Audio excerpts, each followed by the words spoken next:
All right, all right, all righty, all right. What is going on, everybody? My name is Pete, but you probably already knew that.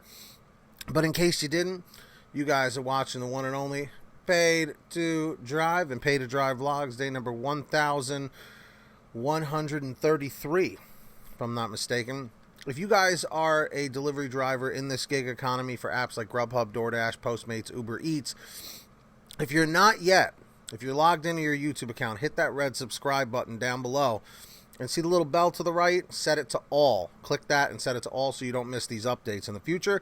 And everybody, just a friendly reminder, please hit that like button down below if you drive in the gig economy. Hit that like. All right. So I'm just going to read a small portion of this article from Fast Company. It was sent to me by Bryon Middleton, so everyone say thank you to Bryon Middleton, Bryon. And it talks about the creator of TaskRabbit. It's another app, and they refer to their workers as taskers, like DoorDash refers to their drivers as dashers. And it talks about the importance of valuing your workers. So I'll link it down below if you want to check out the whole thing. But this part, there is incredible technology behind freelance economy marketplaces, but the actual engines powering them are the people performing the services. It's becoming increasingly clear that companies that acknowledge the humanity of the supply side of their marketplaces, the workers, drivers, and homeowners, like for Airbnb, are at a distinct advantage.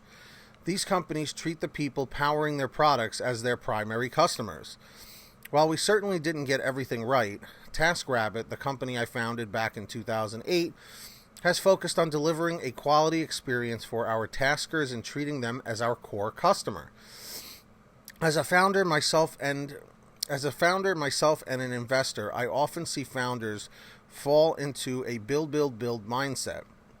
This singular, almost maniacal focus on building can make it easy to forget that there are real humans utilizing your product in the real world.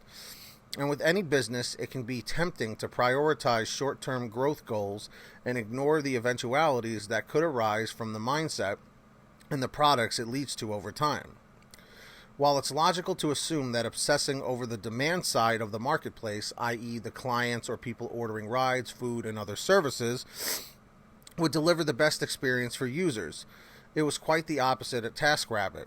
Building quality experience for the supply side, the taskers, was actually the key. As the physical representation of our brand, the taskers were the ones who showed up to our clients' homes each and every day, delivering the brand experience to them without our intervention. If taskers felt mistreated or ignored, this would inevitably manifest in a negative experience for the clients. Moreover, it would lead to more taskers convincing clients to do future jobs off the platform, which would stall our growth. If we wanted to build a client experience that ensured a high net promoter score, NPS, drove repeat purchases and increased lifetime value, LTV, of our clients, then we would first have to develop a solution that put our taskers front and center. Basically, understand what drives the people that drive our company, prepare for the reality of human-to-human interaction, pay attention to the impact you're truly having. So basically, what it's trying to say here, if you haven't gotten the idea, these companies, if they just change their mindset a little bit, if they weren't in the mindset of, yeah, these dashers, these drivers, they're replaceable, who cares, whatever, blah, blah, blah. You know, if they just, how do I put this?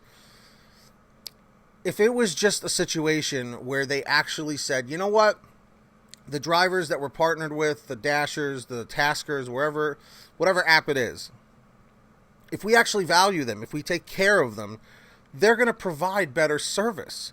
Because think about it. What is a motivation for these apps when you're working for them? Money. And if the one thing that you're after is money and they're not giving it to you, or they're treating you like crap, you're not going to want to go, over and above for them. That's why you start having problems where drivers, might be stealing food or taking too long or multi-apping or whatever, And again, when I mention multi-apping, I'm not saying it as a bad thing. But the fact of the matter is this. You should not have to multi-app. Period. Like I said, I always go back to it. When I started in 2017 doing GrubHub, okay? I'm sorry, I have a cough drop in my mouth. I'm sorry, I don't mean to be doing mouth sounds like that. Sorry. The point I'm trying to make here is when I started this years ago, it was simple. GrubHub gave me, for the most part, enough orders. There was a short time where I had to start multi-apping with Uber Eats, but pretty much June, July, August, by the fall, GrubHub was busy enough, the fall of 2017 in my market. I didn't have to multi-app on Uber Eats as much. GrubHub just kept me busy, and that's the way it stayed until this day. You know, I know everybody's market is different. I live in a metropolitan area, you know, where it's city-like and it's very busy all the time. But for those of you who live in those areas where it's a smaller town or country-like or more, you know, whatever, you know, you may have to multi-app more, you know, just because there aren't a big volume of orders. But the fact is this: there's also, you know, people that have turned this into their full-time thing. Now, are you a part-time driver or a full-time driver? Comment that down below. For me, for the longest time, I was a full-time driver. You know, it wasn't until the pandemic that I really started becoming a part-time driver, you know, just because of health reasons. I'm extremely high risk. So, and my girlfriend, the person I live with, also extremely high risk. So I had to keep that in mind.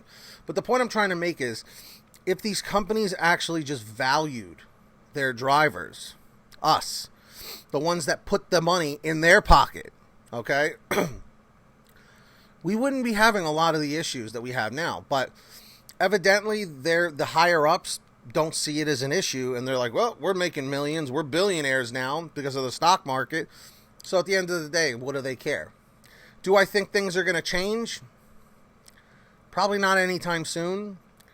But I think something tragic or something huge has to happen in order for change. Kind of like the Prop 22 thing, the AB5 thing. Look how things changed pretty quickly.